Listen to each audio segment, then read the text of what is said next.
Welcome to Rematch, where we relive some of football's greatest games with some of the most passionate fans you will find. Liam, Kyle, welcome to Rematch. Now, as two Manchester City fans, I'm going to take us down a trip down memory lane. And unfortunately, it's not the best memory, although if we look how it ended up going, it all ended up okay. But if we look at this match in particular, Real Madrid versus Manchester City, the Champions League semifinal 21-22.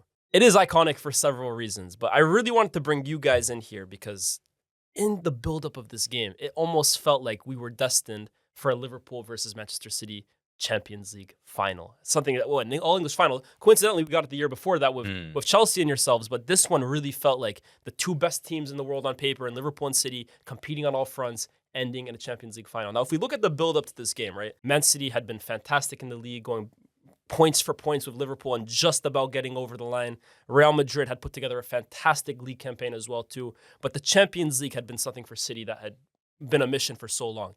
And of course, the season prior, you had lost to Chelsea, but even in seasons before that, it was just the finest of margins that really stopped you from getting over the edge. Real Madrid, on the other hand, had been going on something of a bit of a fairy tale run. Karim Benzema put together a Ballon d'Or campaign, and in every game they went in as underdogs, but managed to beat PSG, Chelsea, and what laid in front of them was City, who most people imagine as the best team in the world. Now, briefly going over the first leg, 4-3 to Man City. However, at that point, did it almost feel like a loss or like a disappointment giving away 3 goals and only winning by 1 at home, giving them a lifeline into the second leg, knowing what they had already done? On that night of that first leg, it didn't being at the game just because The adrenaline. we were coming up against Real Madrid. I think it's very different for Man City fans because we will talk about it quite a lot, but these are still nights that we dreamt of growing up, playing against Real Madrid at the Etihad, Champions League, and beating them. However, like you said, conceding 3, it just felt like the door was still left slightly open. From that one game, I'll always remember when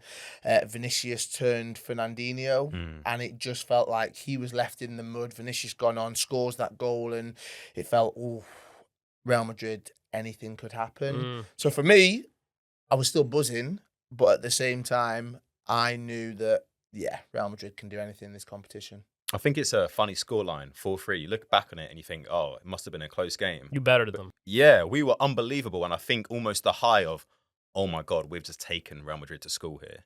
Like, you almost forget the goals, and the grand scheme of things, away goals weren't a thing then. So you're like, ain't got to worry about that. It doesn't matter if they scored 3 away goals. Like, who cares?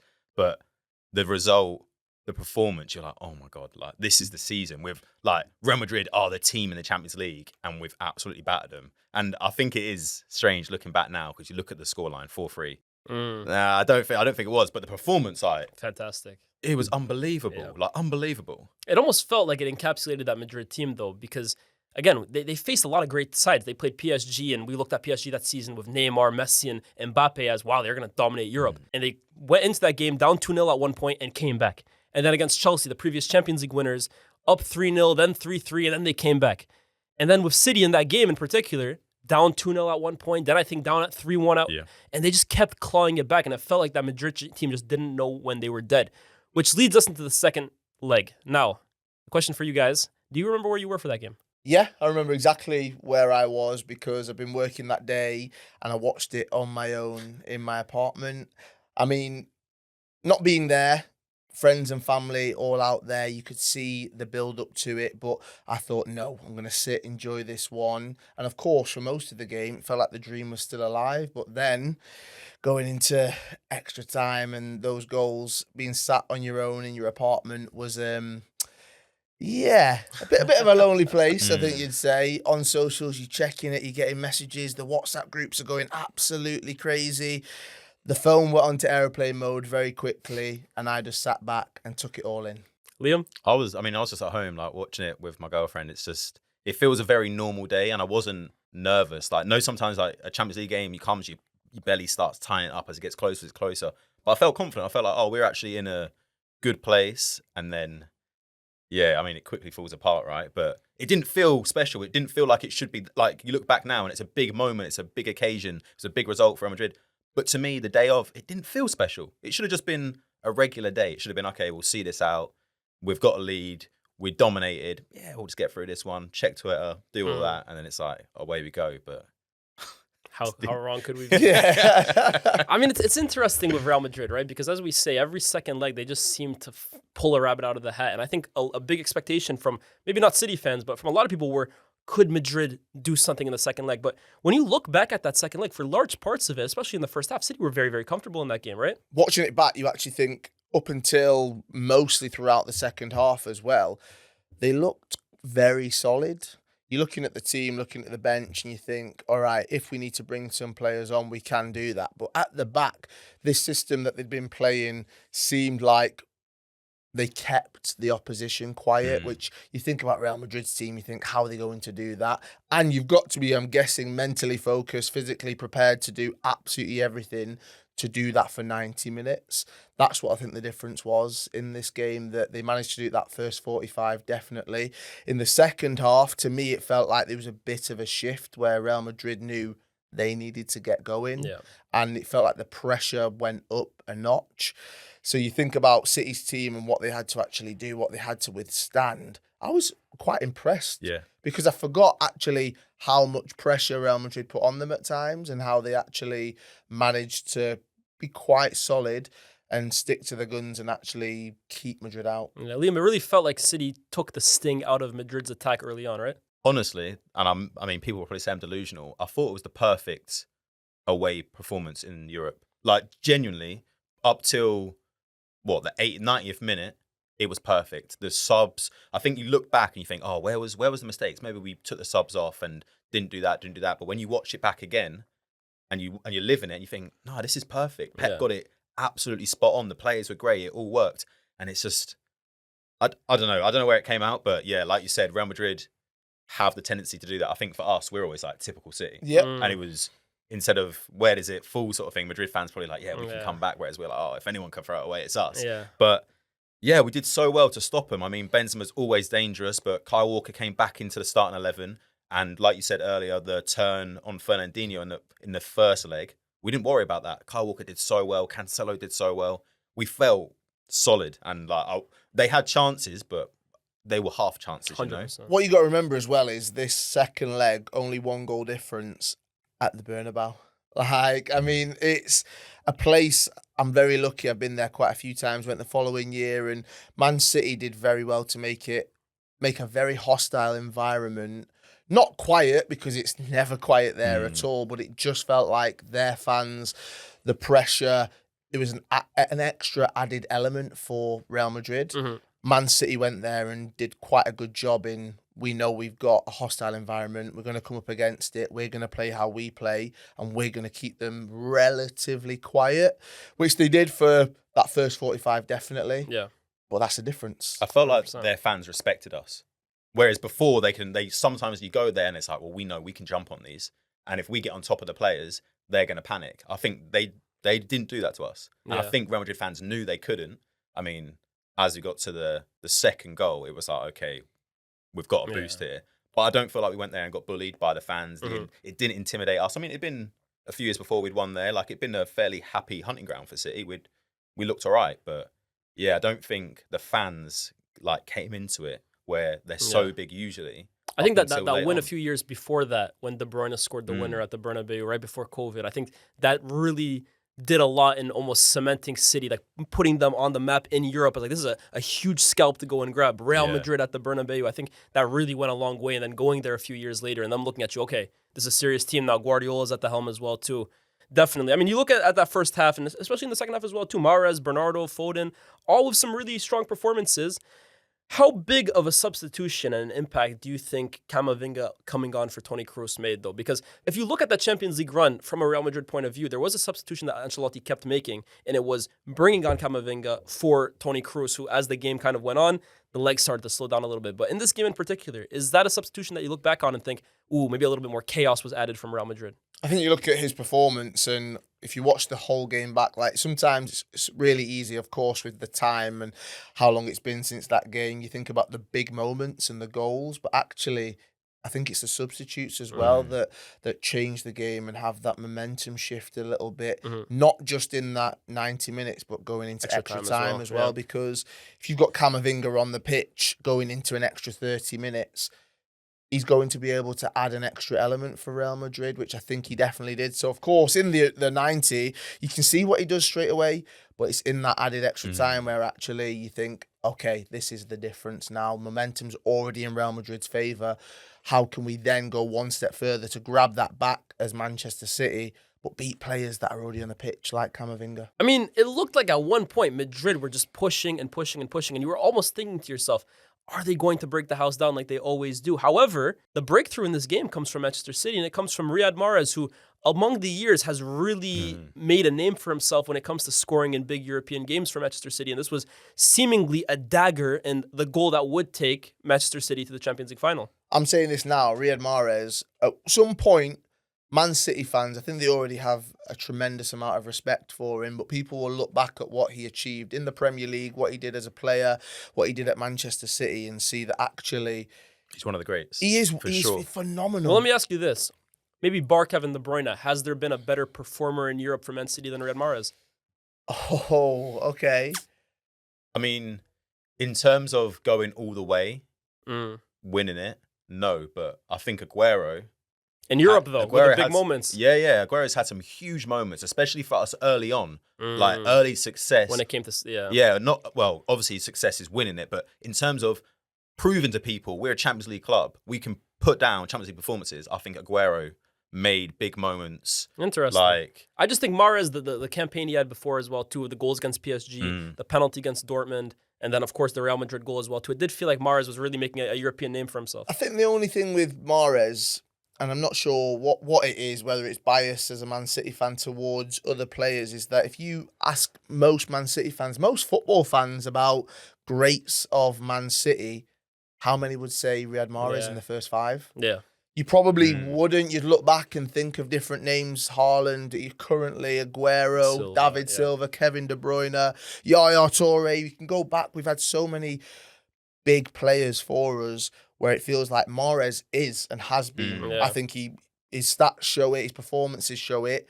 But for some reason, he just wasn't ever that guy. I think Mahrez is a special player for us, though, because especially like our age, like growing up on like the Ronaldinhos, like the eye test. Yeah. I mean, Mahrez had the stats, but if you watched him first as well, touch is so you were like purring in the Yeah. TV, you're like, oh my god, this guy's so good. And like he scored the goal there, and the commentator says like his 24th goal of the season, and you're like, where did they come what? from? Yeah. And what a finish it was as well, too. To beat Courtois at the near post. At that moment, are you guys almost just putting your feet up, arms crossed out, Right, and so job done, right? You think 3-1. about it because literally 30 seconds before, substitutes have been brought on where you think the game's... Pep's trying to shore the game up. He's trying to say, let's hold out. Then we score as well. And you think, we are winning 1-0, 5-3 on aggregate, few minutes left in the game. Nothing can go wrong here because we have had the bigger chances, I'd say, in the game as well. Of course. In cruise control. So you are thinking, this is it. See, I think I'm the other side of you because Walker goes off, and I thought Cancelo was playing so well on the left, and then he switches over. Zinchenko comes on. Is that then- hindsight though? Do we in the No, I moment? think- Do I we think- know that? No, but I think losing Walker, I remember it being a big thing. Will Walker be fit? Will Walker be fit?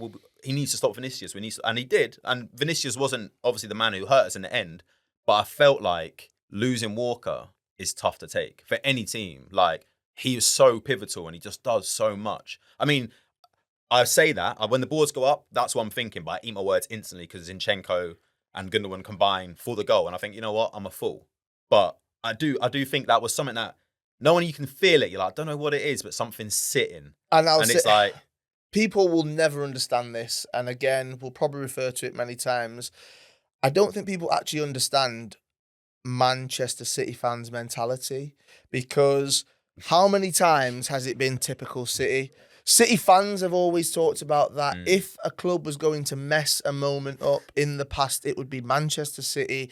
We'd be heartbroken. Manchester United would go on and get all the glory as they had done for so many years, and we'd be in the shadow once again. egg on our face. But in that moment, I thought, this is it. It's changed. Yeah. Of It's course, impossible. 15 minutes left, yeah. It's going to happen. We are getting through this. And then typical City creeps in, and that's what I think that's where that mentality is born from games and moments like this, that, yeah. where you are in cruise control and you you have it in your grasp, you have your hands on it, Mm. and it gets snatched away from you. Funny enough, though, Liam, I mean, Grealish has the chance, though, to put this even more in the dirt, right? 2 huge chances. I mean, one cleared off the line by Mendy. How does that not go in? But then 2 minutes later, Courtois, I mean, comes out with another the huge is save. ridiculous. Grealish, who, if we're talking about the characters of this movie, if we want to call it that, he has his own little subplot, right? Because he's the £100 million man brought in to help City get another title, but also to take them further in Europe. Hasn't had the best campaign as a first year at City, but this game has 2 chances fall to his lap. Now, if we look at Grealish's entire legacy at City, I mean, if he scores those, we're maybe looking at him in a completely different light, right? You know what's so strange is usually when a player misses a chance or doesn't finish it, how can he do better? Yeah. I don't think he could have done better. Yeah. I genuinely think everything he does there is perfect. Right. And it's so hard to be like, oh, Grealish should have scored. And it's like, well, actually, no, Courtois made a ridiculous save, like absolutely ridiculous. And then the first one, he takes it almost beyond Courtois. And it's like, is he going to roll in? And we spoke about this before, like maybe with a striker on the field, or they're there. We're not watching. We're not admiring it, going, "Oh my God, Grealish, that is so good." Like I'm going to watch that roll in, and we're gonna roll into the sunset. Like it's like, no, I'm going to get that. I'm going to knock it in and be like, "Look, sorry, I wasn't sure if it was going in. A goal was goal." But I mean, for me, he couldn't have done anything more. It's And the I finest think that's margins, what's man. worse to Yeah. take. That This game was there. Honestly, this game was there to be had. 100%. Two goals up in the time, and it could have been 3 in this moment. But still, I feel like watching that game, you think City have done enough to get over the line. And then you talk about substitutions, you talk about guys to come in and make an impact. Little Rodrygo, one of the smallest players on the pitch, enters the equation. And in seconds, just absolute pandemonium. Let's talk about the first one, right?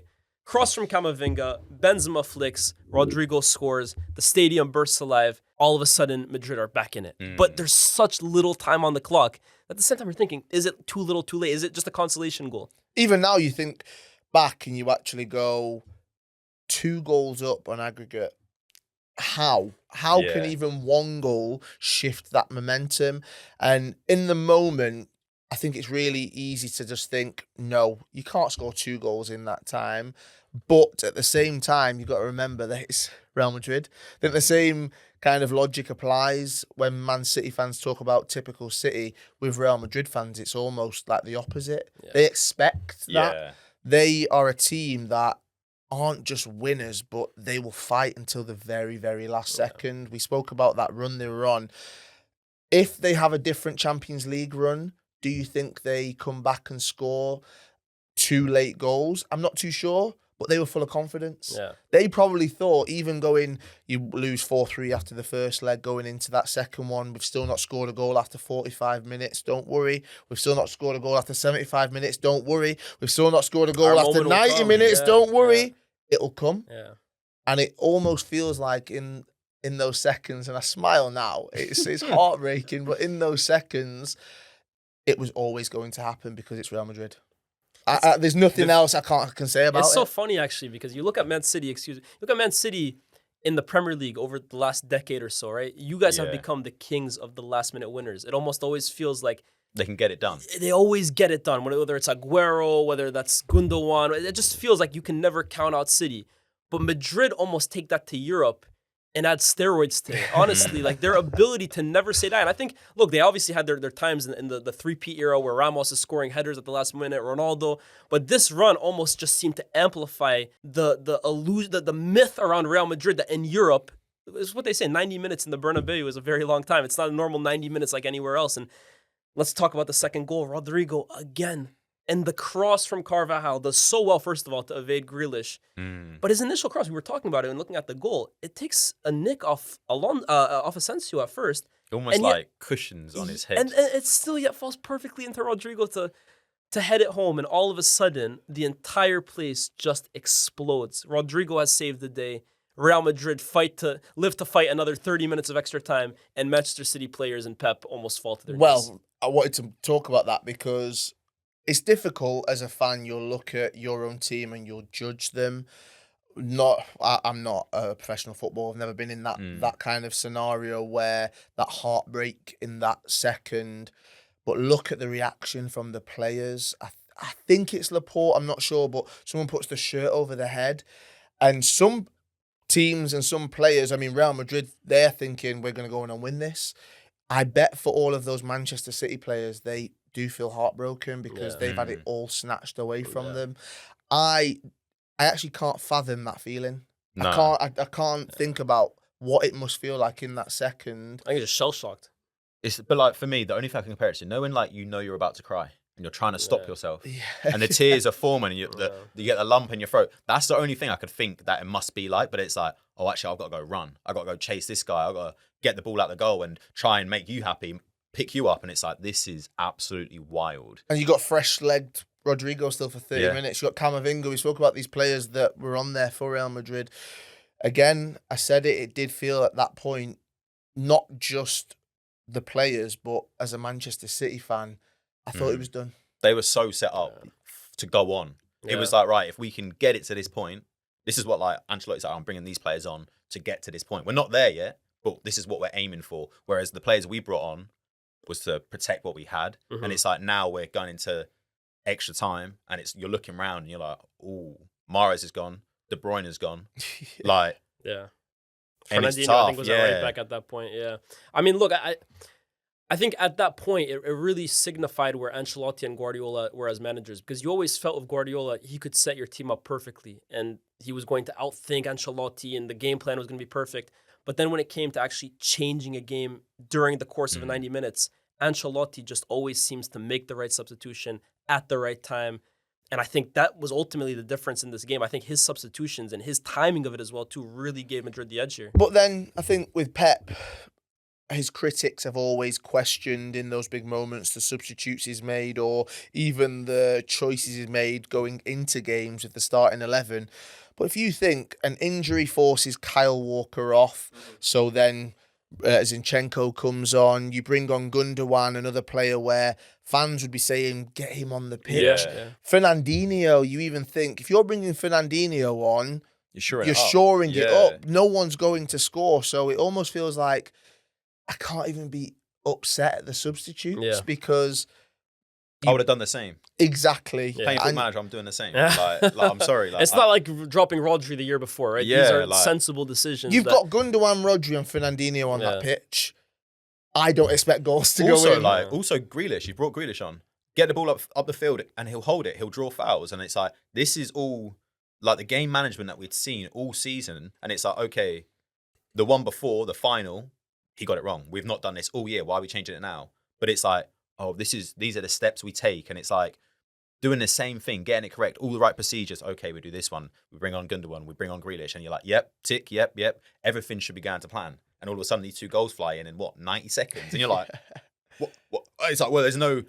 I think left. that's the thing with Madrid. There is never it's all goes to plan until you get punched in the face by them. Honestly, it's just out of nowhere stuff happens. This game goes to extra time, and again, I think you guys pretty much summed it up, man. It almost felt inevitable once they got that second Rodrygo goal that a third would come. And it was almost like, for City fans, I'm imagining watching a horror movie, even though you know what's going to happen. You've watched the horror movie before. You know when the killer is going to come out. You know the goal is coming. And after 5 minutes of extra time, Ruben Diaz fouls Benzema, and that man steps up to add another goal to his Champions League repertoire. Great penalty. He took the penalty well. I mean, was it a penalty? What was it a penalty? I paused it a lot of times. On the way up, I paused it a lot of times. I think it's a mistake. He's gone in with a tackle. He's not got the ball. I will say that 100%. Yeah. Diaz has not touched the ball. So what striker wouldn't go down? Of course. Also a striker of Benzema's experience and quality. Yeah, he's always going down. He knows what he's doing there. But that just felt like the nail in the coffin there, because you've fought for 90 minutes, conceded 2 goals, then you concede a penalty. You just think, what more's coming our way? Quickly as well. He's never going to miss it. Let's be honest. Yeah. He's so calm in that moment as well, too, man. I think that's the thing with Benzema. Like, he had ice water through his veins the entire run. It almost was like he knew. Yeah. Because he didn't look like he got frustrated at all throughout the game. Yeah. It felt like when he was going to get his chances, they would be taken. It's quite funny because obviously it's Rodrygo who scores the 2 goals. And even in that moment, all the spotlight's on Rodrygo. Yeah.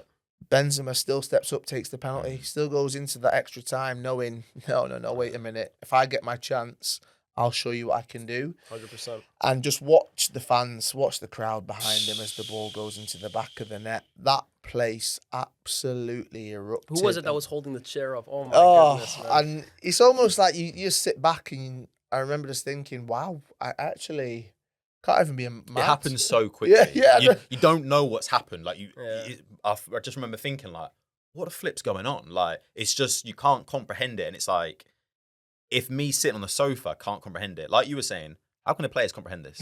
Like, I don't understand. I'm like, well, what's happened? It's like one of them. It's like you go to the toilet and you might miss a goal. If you went to the toilet there, you've missed 3 goals. You're like, whoa. You're like, we're not even. You put your head down to Champions League finalists, boom, and you're like, 3 goals. Whoa, delete. Like, did it almost feel like you were like the side? It's like you found out you guys were the side characters to someone else's movie. Is that almost what it felt like with Madrid that year? Considering what had happened the year before and losing the final in the way that we did, where it felt like we were just never going to get going and get there, it finally felt like this was our year. Yeah. And it felt like everyone was always saying City will never win the Champions League. And now it was again like, this is our year. This is what we're going to do. We'll knock Real Madrid out, set up this incredible final, Klopp versus Pep. It's going to be amazing. And then Real Madrid said, we're the stars. Like you said, they knew they would come back and be able to do everything they've done before. And they've done it in the past. They did it in that moment and they've done it since. And it feels like that's what Madrid do.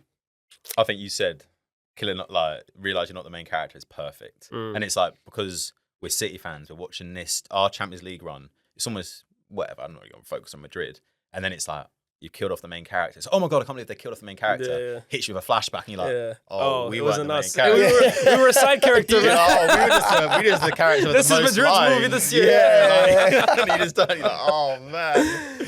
I mean, look, after that goal, there isn't much fight from City. I think both in terms of fatigue, you guys had played such a long season to that point. The substitutions you had made just ultimately weren't set up to win a game in extra time. And it felt like Madrid, the crowd was a 12th man at that point. Madrid see this game out. They go to a Champions League final. And as we know, they go on to beat Liverpool. So maybe some respite for you guys in that sense, because Liverpool at one point were thought to be potential quadruple winners. And Madrid kind of put that to bed. And it was just another shock to the world in that final. But when we look at that, right, do you think that had to happen for the next season to happen, right? Because the following year, you win the treble and you beat Real Madrid en route to doing it. And similar to how I just said they were the main characters, it was their movie the year before.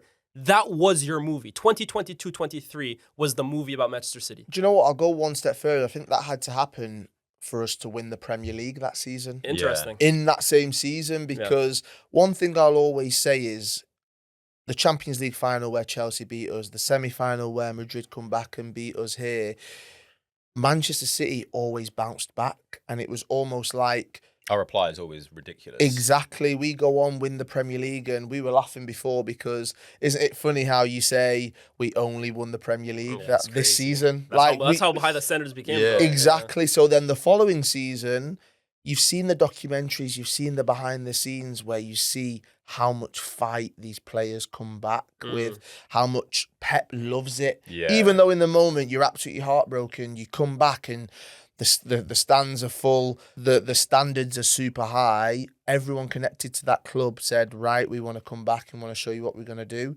And we're spending big money. Yeah. Bringing the players in that are going to help us do it. So without that moment, those few moments, maybe the following season doesn't happen because the fuel it would have given them, I imagine, once again, can't even fathom it. It is like that. Because it felt so low. The next one's so much higher. Had we won the Champions League and the Prem, maybe it's a bit of a whatever going into the next. Yeah, you know, or maybe you obviously, I'm assuming the Haaland deal was probably in talks before. But how do you know they don't go? Cool, we're sweet. We actually don't need him, and he goes elsewhere. Do you know? Like you never know, like domino effect. You never know what's going to actually happen. And it's like, in hindsight, we can look back and be like, yeah, it needed to happen. But at the time, rip my heart to say, 100%. We got some categories for you guys just to kind of break this game up into certain key moments. Well, we'll talk about moments. What would you guys classify as the most important one in this game? The one that was the catalyst for what went on? 2 moments stick out.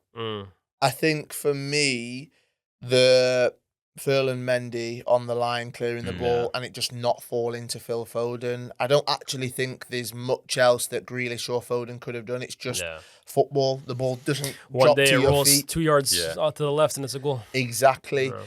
So that sticks out just because if that goes in, I can't imagine any other happening. They're good. They're not that good. Exactly.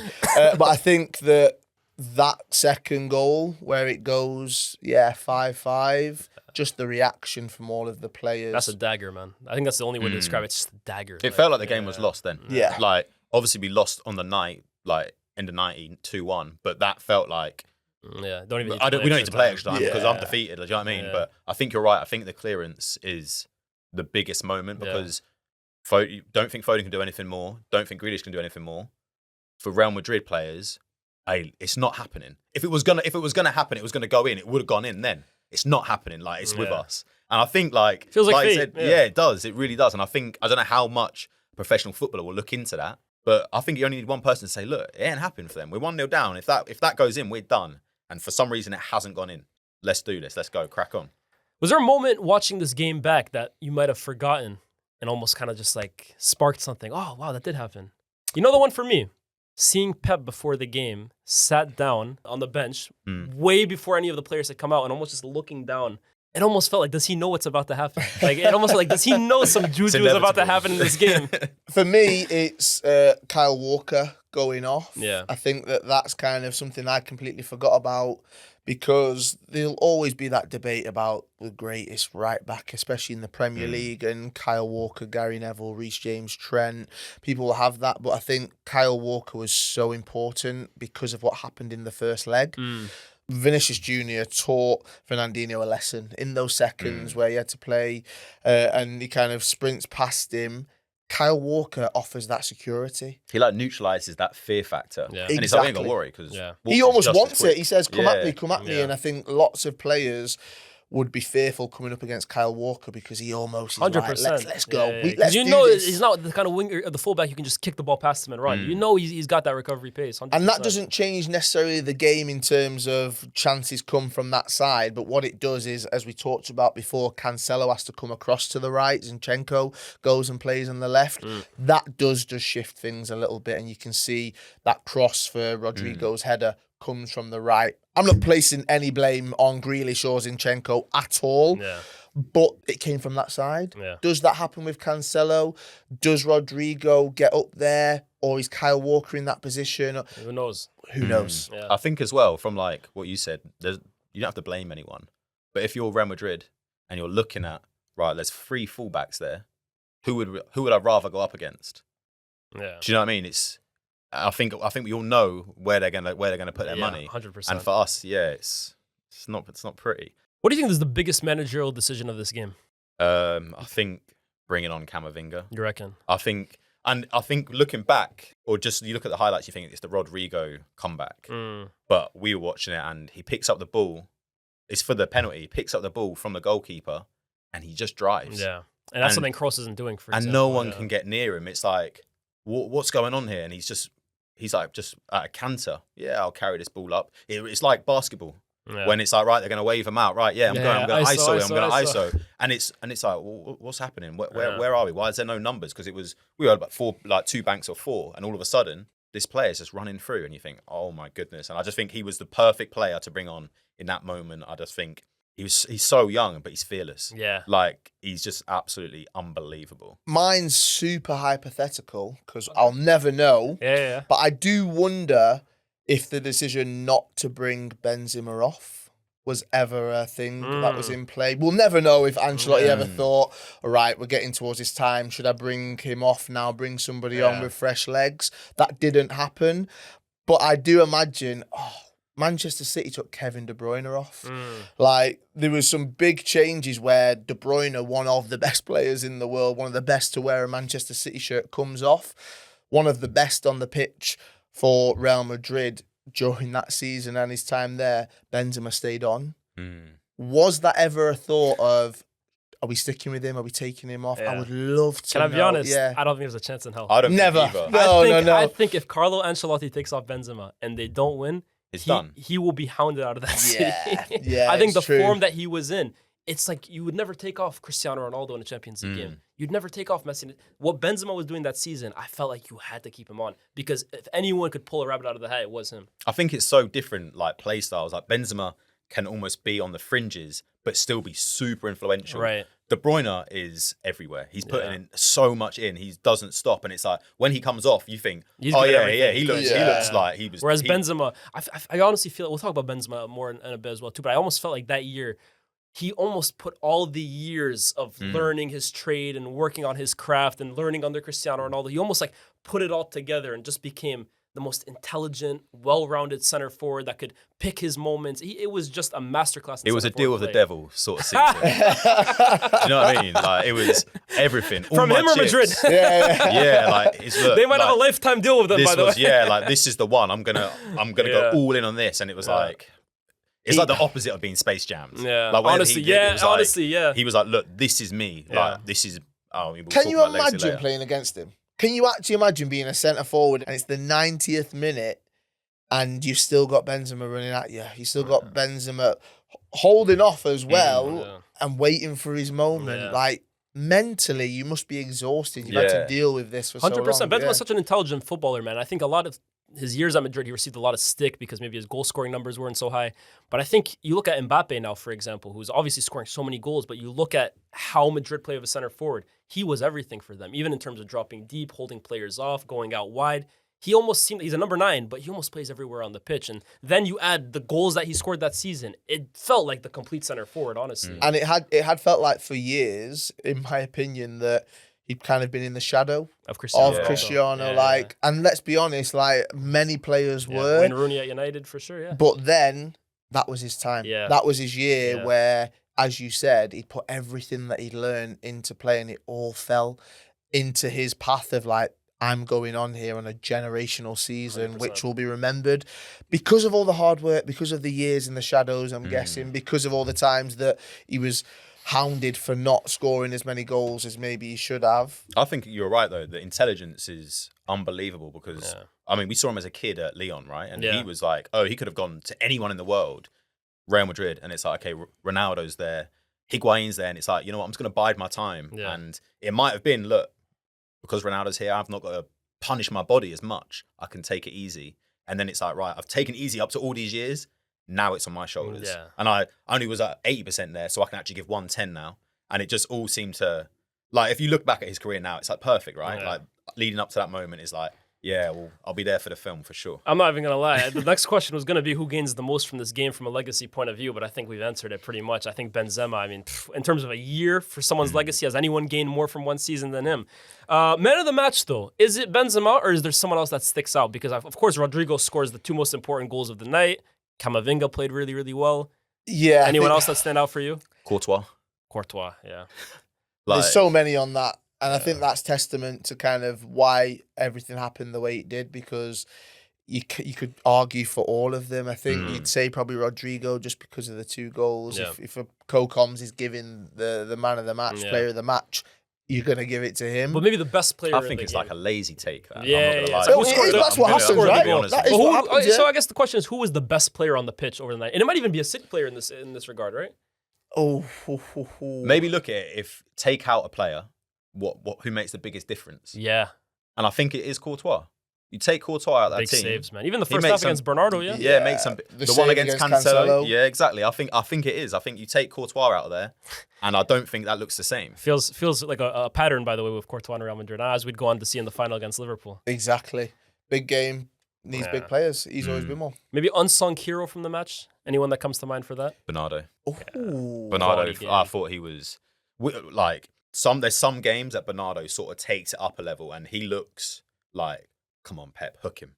Yeah. He got his legs he's running on his knees now. Like there's nothing to him, but there's something about him that keeps going, and it's like, I don't know if it's like a burning hatred or like there's like another fire there, and he keeps going. There's something about Bernardo in the biggest games as well too for Manchester City. Even in the most recent seasons where maybe he has declined a little bit, he is the guy for the big occasions. Every time we've needed him in those big games where it feels like against a rival. And let's be honest, Real Madrid have been a rival with Manchester City over the years in the Champions League. But you look at Bernardo when Liverpool win the league and we've got to give them the guard of honour, and he's holding his mug. Yeah, he's a pantomime villain, isn't he? He knows what he's doing, Yeah. and then in the game he'll go on and he'll just look incredible in every position. Look at the first goal where Mahrez scores. Bernardo picks up the ball. He could pass it towards Foden in the middle, but no, he lets it pass, and it goes past Foden, and Mahrez picks it up. Not many players will have that vision, but it feels like Bernardo Silva's Really always intelligent ticking. There you go. The game, the heartbeat of Manchester City over the years. Of course, Kevin De Bruyne. Of course, David Silva, Gundogan. Bernardo's like that in the big games as well. And he's always there, huh? I think Bernardo's Exactly. performances is a performance a fan would put in. Like, and it's just run that little bit more, do a little bit more, do this, do that. And it's like, as a fan, when you can't see the passes that De Bruyne does, what can you do more? Yeah. Put the energy in, like run yourself into the ground, like be ready to leave everything out there. And I think when he's on it and when he does it, I mean, he does it in some, like not technically, in a lot of the big games, does it, man. And I think it's a performance that a Man City fan can be proud of, like every time. Let's talk about the biggest effect that this had on Man City. I have one I'd like to throw forward for you guys, because I think across this entire tie, right, against Real Madrid in both legs, you scored 5 goals. Yep. 5 goals in 2 legs, which for the most part is enough to beat most teams, right? But when you look at how that tie went, you could have scored 10. And I think there were so many moments where even if a shot doesn't end up on target, you're thinking to yourself, if Man City had a center forward in this position, they win this game by 4 or 5. Even in the Bernabeu, some of the chances, you're talking about the Grealish miss, a center forward buries that. Obviously, you go on to sign Erling Haaland the following season, and you hypothesize that maybe that was already in the works before the season ended. But did that tie almost tell Pep, look, this false 9 experiment has taken us far. We've gone to a Champions League final, we've won league titles, it's been fantastic. But to take this team to the next level, do we need to return to having a prolific out-and-out number 9? And not just Haaland, but Alvarez as well. Yeah. I think seeing what those two did together that following season, maybe it's because the chances created, as you mentioned, that false 9, Right. it had so much success. But that following season, it felt like Pep changed everything. It's almost like when he changed it for Aguero, or those moments. Yeah. You've got historical moments, it feels like, with Pep at Manchester City where he's changed the dynamic of the He team. always does it at the right time as well. too. Exactly. And maybe it took losing in that semi-final for them to think we are going to change everything towards an absolute robot of a striker that's going to come in. And we didn't know, obviously, at that time that Haaland would hit the ground as quick and as fast as he did. But then, with Pep changing, maybe with the players adapting, it felt like everything was like geared towards Haaland, which maybe it wouldn't have been if we would have scored those extra goals, if we would have got through to the final. Right. Win or lose that final, that might have changed Haaland coming to City. I feel like we needed that though, because I look back at like the best of City, the 100 points, the season after with Sane, Sterling, Aguero. It was always Aguero, and then we had Jesus, who could play other spots, but he could come in with the goals, and Aguero was the main guy.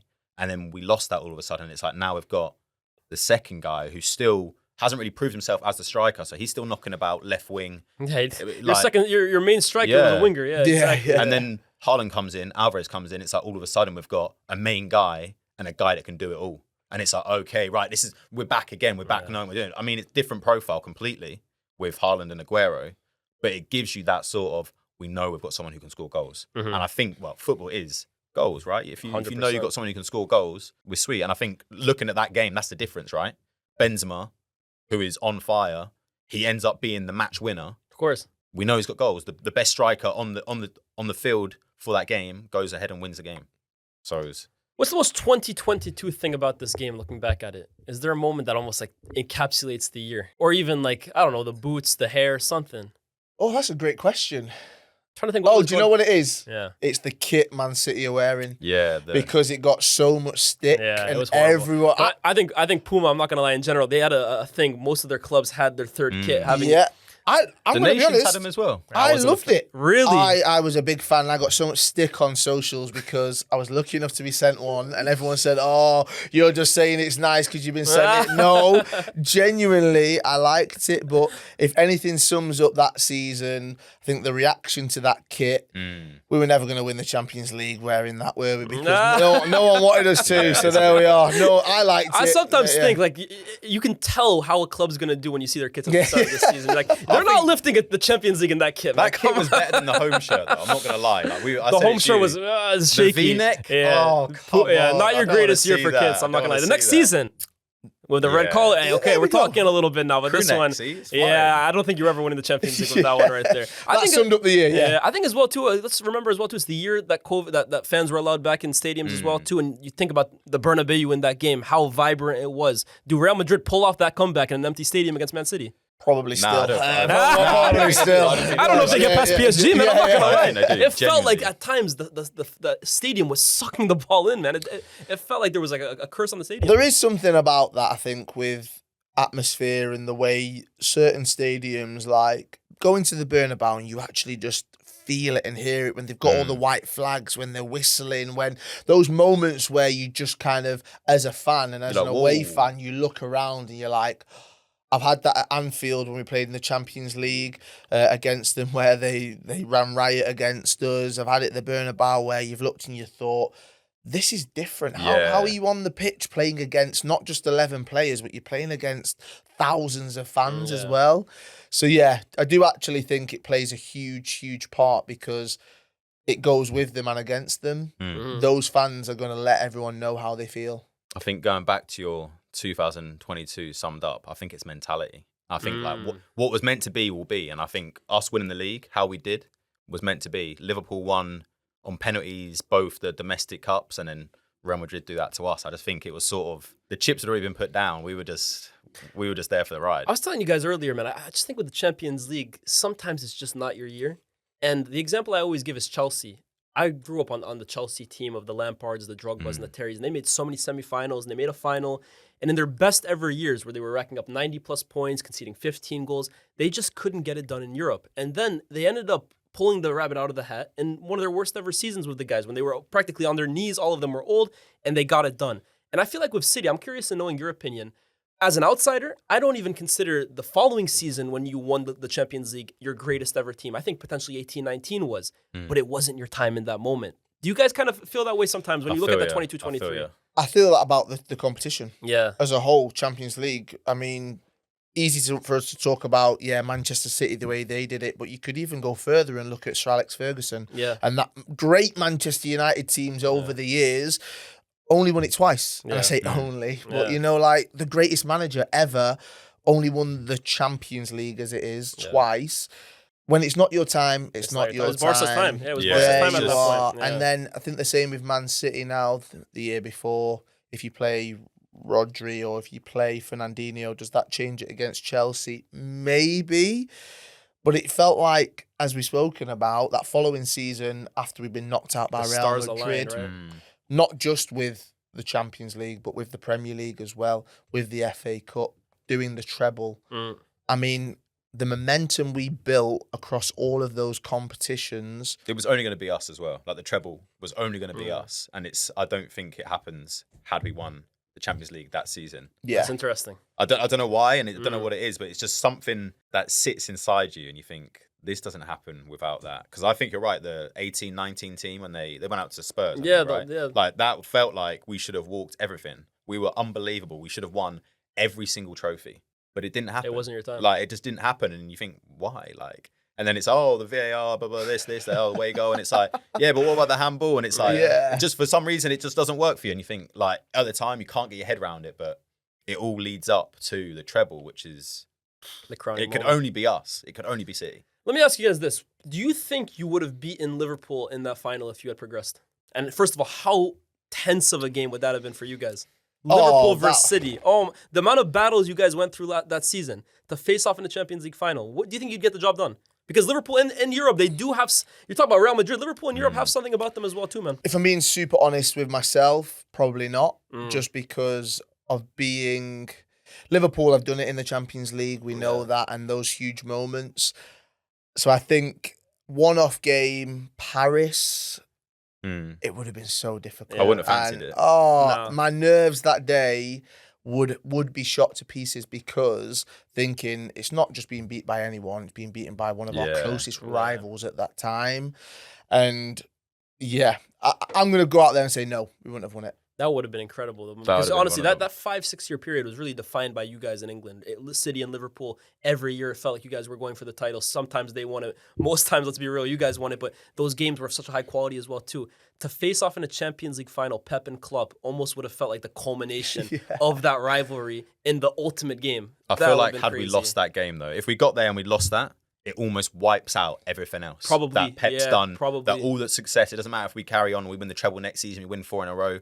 We've done 100 points. We beat them by 1 point on like 99 or 98. I genuinely think they beat us in that final.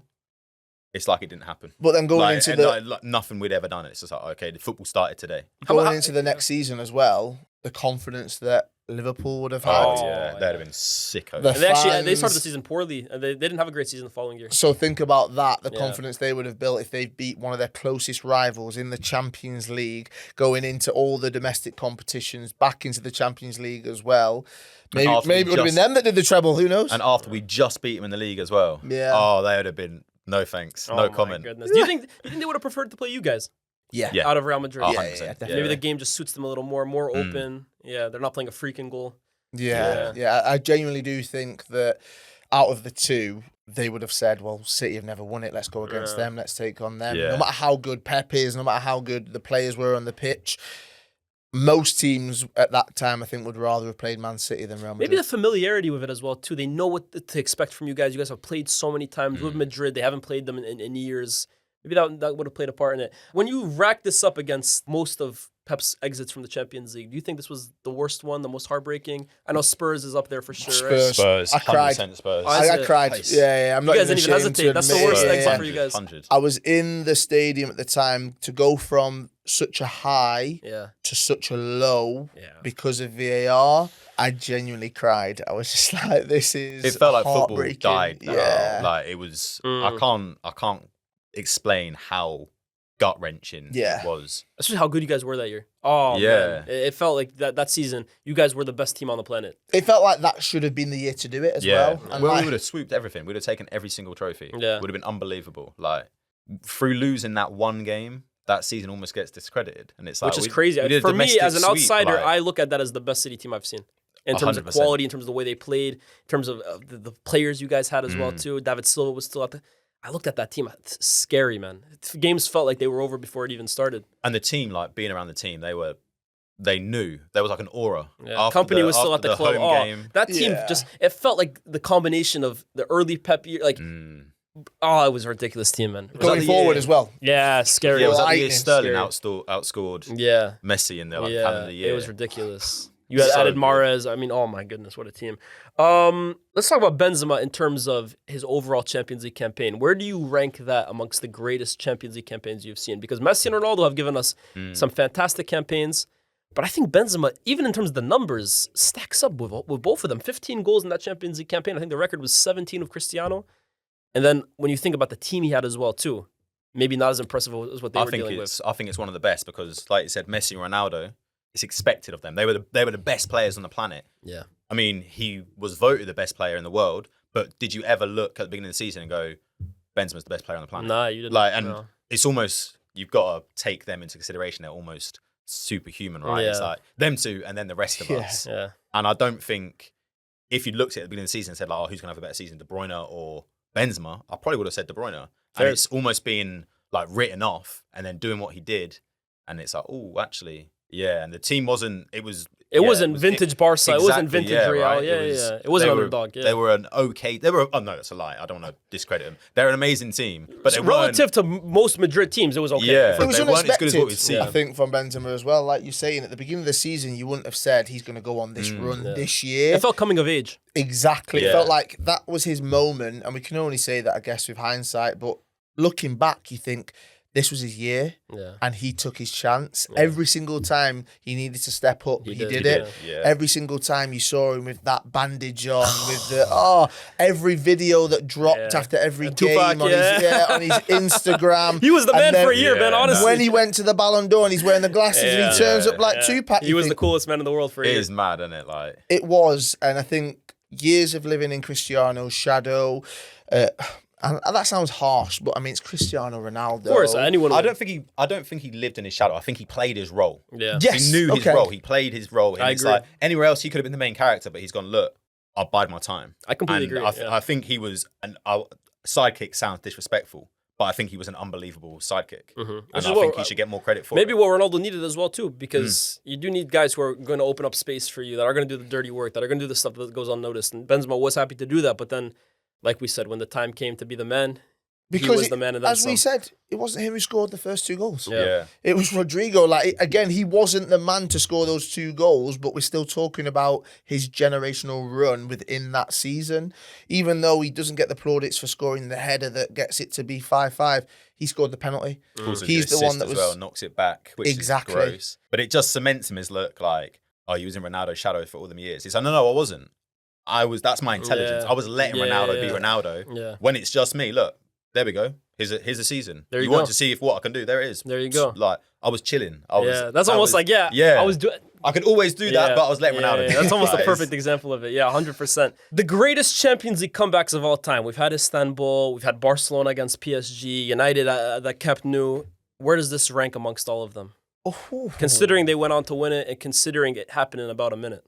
I think there are better comebacks, but contextually, I think that it might be one of the best because like the Barcelona PSG one, ridiculous. Yeah. Like that's absolutely outrageous. It's almost like you can't even believe But then it it's happened. almost like you were saying, if it's not your time, it's not your time, and that was like Yeah. PSG is not your time. But to be fair, it wasn't Barca's time either because Yeah, they went out very the next true. round. So maybe does that hurt the comeback a little bit? They didn't go on to losing to capitalize Roma, off it. yeah, it does. Whereas Real went on to win it. Yeah, I Liverpool went wonder- on to win it. How Real Madrid fans would see it in terms of comebacks, in terms of the amount of Champions Leagues they've won. Yeah. How Where does this rank amongst Where their does this- comebacks? yeah, where does this Because they rank might say they amongst want to them? get Atletico's better, right? Yeah, Like, maybe. Yeah. because they are coming up against Man City, but then maybe it makes it even more special because it's Pep Guardiola and they're beating Pep, and Yeah. it does feel like for some reason Man City, well, they hadn't won the Champions League at that time, so they have always been discredited within that competition. But still, it's one of the best. It's a huge teams. scalp. I think everyone knows Yeah. City I in think Europe winning, is- going on to win it makes it better. Had they lost to Liverpool, I don't think it'd be like, oh, Yeah, it's of cool, course. but whatever. I think I you've got almost to go wonder, all the is it way. the best comeback they had in that Champions League run? Because the one against PSG was special, man. Yeah. Down 2-0 on aggregate, and Benzema scored a hat-trick in like Which was 5 the best minutes. game out of them all? When Out of you've got all the games. Out of all the games. I think that second leg against PSG. That second half, oh my goodness, the Bernabeu yeah. just lit up, man. What about the Chelsea game sticks out to me just because of their performance and how different it was, Yeah. and the fact they got through that still. Yeah. That's one of them where I wonder for the players, for the fans, if they were like, "Oof, that was close." Yeah. That was. Because Chelsea but went it's like- 3-0 at one point. I Yeah, think, but in it's the like, second leg. again though, Real Madrid, Chelsea, in that season, they're expected to win. Yeah. And I think that plays a big role in. Tell you what, though, they were the Champions League winners at the season before. Though, Very Chelsea. true. And Yeah. I under guess Tuchel, league-wise, they're not. they had kind of built this knockout. I would have to say, guys, the first leg against you guys was a great game as well too, from a neutral. Yeah. you guys Instead won of it, but entertainment, back right? to end 7-goal thriller. I would say that was up there. Real Madrid, I felt every game that season was must-watch TV, man. Yeah. Seriously, it was a movie, and ultimately they were the main characters of their own movie. Guys, that's going to do it from me. Liam, Kyle, thank you so much for being here. I know this might have opened up some old wounds, but Tough one to you will take always back. have the following season where it all came together. Ladies and gentlemen, thank you so much for watching. Keep an eye out for more episodes. Like, share, subscribe, and we'll see you guys very, very soon.